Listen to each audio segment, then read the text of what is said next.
Pour vous, c'était la semaine dernière. Pour moi, c'est genre une demi-heure après. Vous vous souvenez quand je vous ai dit la semaine dernière qu'il y avait Ginette là-bas dans le coin?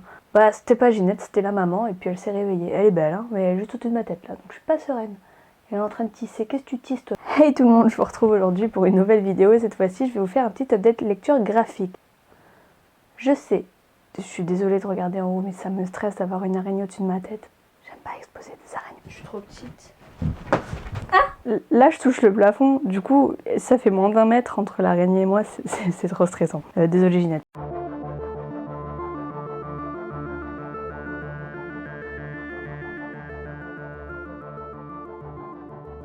Hey, salut tout le monde, je vous retrouve aujourd'hui dans une nouvelle vidéo. Cette fois-ci, on va faire un update lecture, mais attention, un update lecture uniquement des lectures graphiques. Et oui, je sais, vous avez vu dans la foire question la semaine dernière que je ne voulais pas faire d'update lecture sur la chaîne pour ne pas faire doublon avec le blog. Mais en fait, je me suis rendue à l'évidence, les lecteurs graphiques sur le blog, les chroniques font 10 lignes. Parce que j'ai pas grand chose à en dire, parce que c'est pas un livre de 400 pages, parce que voilà. Du coup, plutôt que de faire des updates lecture de 10 lignes sur le blog, je me suis dit que j'allais pouvoir les rassembler dans une vidéo. Je vais vous présenter tous les romans graphiques, toutes les lectures graphiques que j'ai faites depuis 1 an. Et vous allez voir, en fait, il n'y en a pas tant que ça. C'est pour ça que je peux toutes les rassembler dans une vidéo. Donc ça pourra peut-être être une vidéo annuelle, je sais pas encore. À noter que je voulais vous présenter Nightmare au cours de cette vidéo, mais 1, je ne l'ai pas fini.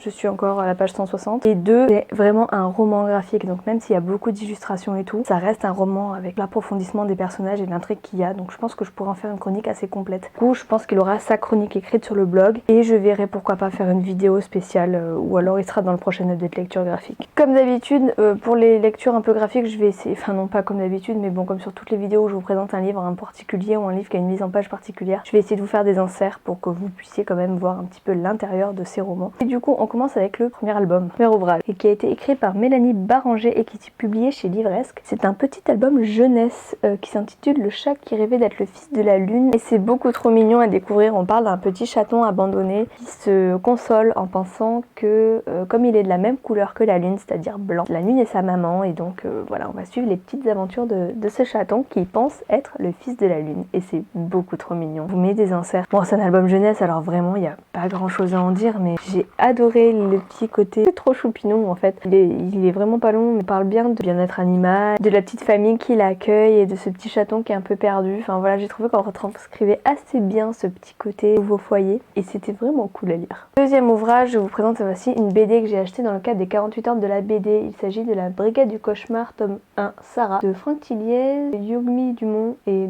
Drac. Les 48 heures de la BD, ce sont 48 heures où on a une sélection de BD à 1 ou 2 euros, je crois. 2 euros, à 2 euros pour découvrir justement ces ouvrages graphiques. Puis là, je l'ai pris parce que le résumé, le titre m'intriguait, et je voulais voir ce que ça donnait du Franck Tilliez en BD. Alors, j'ai pas trop accroché au graphisme. Les graphismes, c'est pour ça que j'ai pas continué la BD, parce que j'ai pas accroché au graphisme. Par contre, l'intrigue était assez cool. On va suivre ici 2 jeunes gens qui travaillent avec un scientifique, et en fait, le scientifique arrive à mettre fin au cauchemar récurrent des enfants en envoyant ces 2 jeunes gens dans leurs rêves pour trouver ce qui ne va pas et puis résoudre ce problème de cauchemar récurrent. Et donc on a tout un système où tout le monde s'endort en même temps, on se retrouve dans les rêves des uns des autres. C'est assez fun, et il y avait une intrigue qui allait un peu plus loin que simplement aller dans les cauchemars des autres. Du coup, il y avait une intrigue de famille qui allait un petit peu plus loin, donc je pense que par la suite l'intrigue qui se développe est assez intéressante. Mais voilà, moi j'ai pas du tout accroché au graphisme, et du coup je continuerai pas cette saga. Je sais pas si je vais garder ce premier tome ou pas dans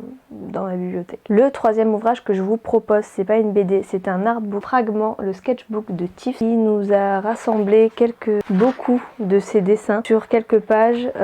On a parfois des explications, un peu de texte, on a des dessins qu'elle a illustrés pour les autres, on a des dessins des personnages de ses propres romans. Donc ici en l'occurrence Alunia, qui est sorti le 6 avril cette année-là, donc je vous mets le lien de Alunia en barre d'infos. On va trouver des sketchs de couverture qu'elle avait faites, donc ici on retrouve la couverture de Semblable de Julie Jott, des personnes plus connues, donc ici on a Daenerys, et j'ai bien aimé ce que j'ai découvert entre ces pages. Je fais une petite exception avec un roman dont je vous ai présenté la chronique sur le blog, mais je vous ai présenté la chronique avec la version brochée, et ici je vous présente la version collector de Asphodel. Dans Asphodel, on va suivre un vampire au travers de sa vie et de 7 rencontres avec 7 femmes, et ici on a la version collector, donc avec un intérieur tout en couleur, une couverture simili-cuir et dorure rouge, et surtout les sublimes illustrations de Flo Kera avec voilà des illustrations intérieures, un intérieur tout en couleur, couleurs et il en reste quelques-uns si cette version là vous intéresse sur le site de la maison d'édition, donc je vous mets le lien en barre d'infos. C'est une édition prestige qui est vraiment sublime. Et en plus avec ça on retrouve la plume de Louise Le Bars qui nous envoûte à chaque fois. Maintenant je vais vous parler de l'ouvrage pour lequel je me suis cassé le dos pour faire la photo. Il s'agit de Colors de Fanelia, donc c'est un ouvrage immense, énorme, très lourd mais magnifique. C'est un ouvrage qui rassemble en fait toutes les illustrations de l'artiste par thème de couleurs. Donc on va avoir à chaque fois l'explication des illustrations, quand est-ce qu'elle les a faites, pourquoi est-ce qu'elle les a faites, et à chaque début de chapitre de couleur entre guillemets elle nous indique ce que lui inspire cette couleur. C'est tout classé par couleur, c'est magnifique. Des illustrations sublimes et je sais pas s'il en reste encore, s'il en reste encore je vous mettrai le lien en barre d'infos, mais adoré. Et puis j'ai reçu avec tout plein de goodies. Je vais terminer avec les artbooks, donc avec le coffret collector des enfants du ciel de Mathieu Coudray, donc les enfants de la lune, les enfants du soleil, les enfants de l'éclipse. Ici on va suivre des aventures avec un style un peu onirique, des aquarelles ponctuées qui nous présentent un petit peu les différents animaux et comment Mathieu lui les a classés par rapport à la lune, au soleil ou à l'éclipse. Et j'ai trouvé ces illustrations absolument sublimes. C'est un coffret issu d'une campagne Ulule que j'ai attendu pendant presque 2 ans, mais ça valait le coup d'attendre parce que franchement le coffret est magnifique. Et j'ai passé un très bon moment de lecture entre les pages, entre le texte et puis le texte un petit peu mystérieux et puis les illustrations à l'aquarelle de Mathieu. Et enfin on va terminer cette vidéo avec 2 BD donc, que je continuerai à lire parce que j'ai bien aimé mes lectures. Donc je vous parle en premier du Grimoire d'Elphie de Arleston, Audrey Alouette et Minnie Ludwig, publié chez Dracou. Donc le premier tome c'est L'île presque et ici on va suivre 3 sœurs qui partent dans un bus londonien un peu relooké en librairie. Donc le premier étage, le rez-de-chaussée en fait c'est une librairie et en haut elles ont fait leurs appartements et leur sœur aînée qui est majeure les prend, donc devient leur tutrice parce qu'elles ont perdu leur maman et du coup leur sœur à ses 18 ans elle récupère la garde des 2 petits et donc elles partent sillonner les routes de France à bord de ce bus librairie. Et dans le premier tome on va suivre Elphie qui hérite d'un grimoire de sa maman et qui va découvrir un petit peu au fil des pages que ce grimoire n'est pas tout à fait ordinaire. J'ai franchement bien aimé, c'était assez tout doux. Bon, il y avait quelques éléments qui m'ont un peu chagriné.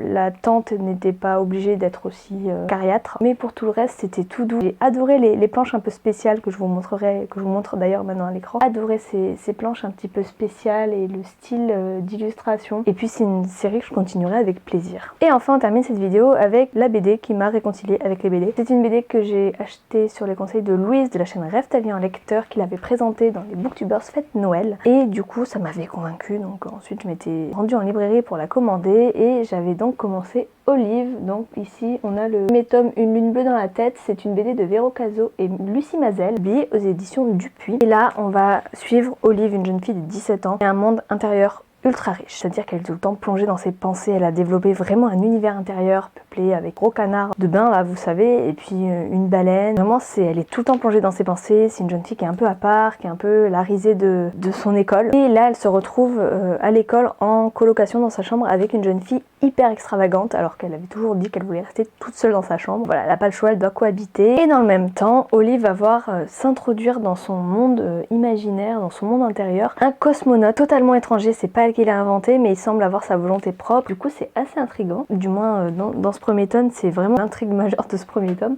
J'ai adoré les dessins, le style de dessin. Il y a des planches qui sont magnifiques. L'intrigue, on a quelques pages au début qui nous promettent une intrigue beaucoup plus grande et j'ai hâte de lire les tomes suivants. En février est sorti le tome 2 que j'ai également lu. Je continue très bien cette saga et puis ensuite les tomes suivants, les tomes 3 et 4, parce qu'il y aura que 4 tomes je crois dans cette saga, c'est pas une saga à rallonge, vont sortir, je crois qu'il y en a un qui sort en septembre et un qui sort en février l'année prochaine. Du coup j'ai hâte de lire la suite parce que c'est vraiment une BD que j'ai adorée. Et voilà, c'est tout pour cette vidéo, j'espère qu'elle vous a plu, j'espère que ce petit format vous plaît. Je trouve qu'en vidéo c'est plus facile de vous montrer l'intérieur des BD que si je vous faisais un retour écrit sur le blog, donc je pense que le format vidéo correspond mieux à ce type de retour de lecture. Quoi qu'il en soit, n'hésitez pas à me dire vous les BD que vous lisez, que vous aimez, les romans graphiques, enfin tout ce qui est un petit peu graphique que vous aimez, parce que c'est un genre que je lis pas trop et que j'aime quand même, donc du coup j'ai du mal des fois à savoir par quel côté me pencher sur la question. N'hésitez pas à me donner vos références en commentaire.